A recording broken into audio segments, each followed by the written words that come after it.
গভীর মনোযোগ। আমরা সকলেই মুসলমান, একদিন না একদিন মারা যাব, কথা বলেন ঠিক কিনা? ঠিক।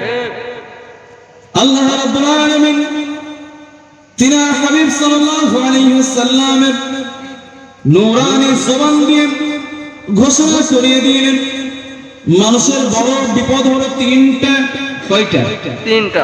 বলেন না বলেন, কয়টা? তিনটা। মানুষের বড় বিপদ হলো তিনটা।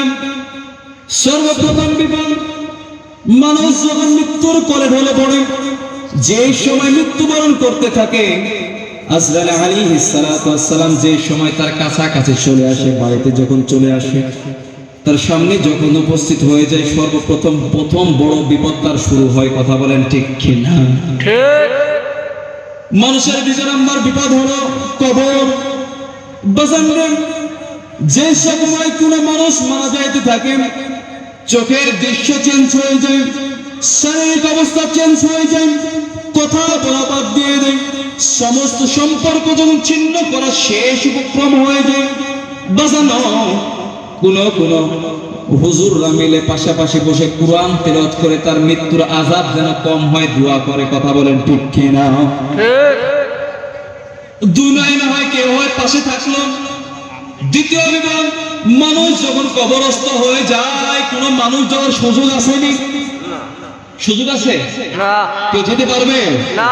আজকে দুনিয়ার পছন্দের সবচাইতে কাছের কোনো পিতা মাতা স্ত্রী সন্তান কবরে যেতে পারবে না। সুযোগ আছে কারো যাওয়ার? না। কবরে প্রথম নম্বর প্রশ্ন করা হবে, মান রব্বুকা, তোমার রব কি? কথা বলেন ঠিক কিনা? ঠিক। এটা আমার বেলাও যেটা প্রশ্ন হবে, আপনার বেলাও সেটা হবে। মুসলমানের প্রত্যেকটি আদম সন্তান এই কবরের মধ্যে একই প্রশ্ন করা হবে। আওয়াজ দিয়ে বলেন ঠিক কিনা? ঠিক।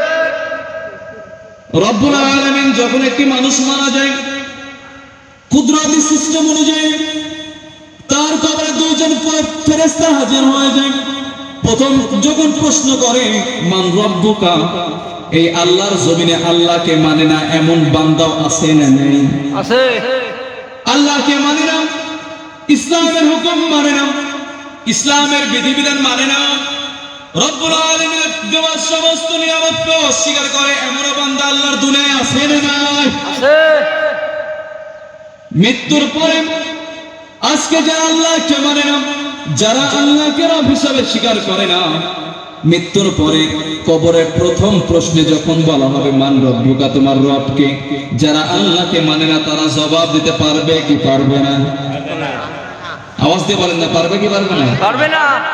প্রথম প্রশ্নে সেই সমস্ত ব্যক্তি প্রথম প্রশ্নের কাছেই উত্তর ভুল দেওয়ার কারণে আউট হয়ে যাবে। কথা বলেন ঠিক কিনা? ঠিক।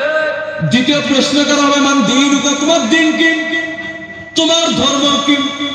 যারা ইসলামের বাহিরে রয়েছেন, যারা ইসলাম ধর্মের বাহিরে রয়েছেন, সেই সমস্ত ধর্ম অবলম্বন কারী ভাই ও বাবারা, সেই সমস্ত ব্যক্তি বর্গরা যখন প্রশ্ন করা হবে মান দীনুকা, দ্বিতীয় প্রশ্নের কাছে এসে মুসলমান ছাড়া সবাই বাতিল হয়ে যাবে। কথা বলেন ঠিক কিনা? ঠিক। তৃতীয় প্রশ্ন অবশিষ্ট থাকবে মান নবিয়ুকা। আজকে ম্যাক্সিমাম সময় শুধু আমার মতো হুজুররা আলোচনা করে দেয় মান নবিয়ুকা, তোমার নবীকে, কিতাব প্রমাণ করে।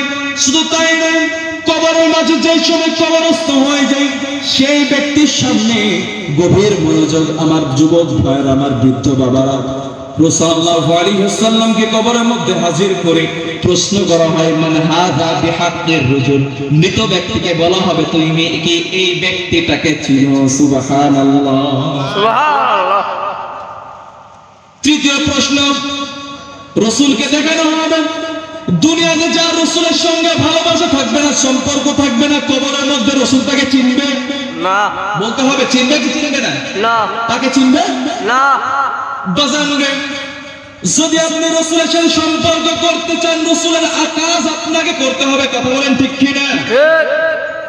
বাজানো গভীর মনোযোগ। রাসূলের সাথে সম্পর্ক স্থাপনের কারণটা বুঝাবো ইনশাআল্লাহ। আজকে আল্লাহ রাব্বুল আলামিনের হুকুম আমরা ফরজ আদায় করি। কথা বলেন ঠিক কিনা? ঠিক।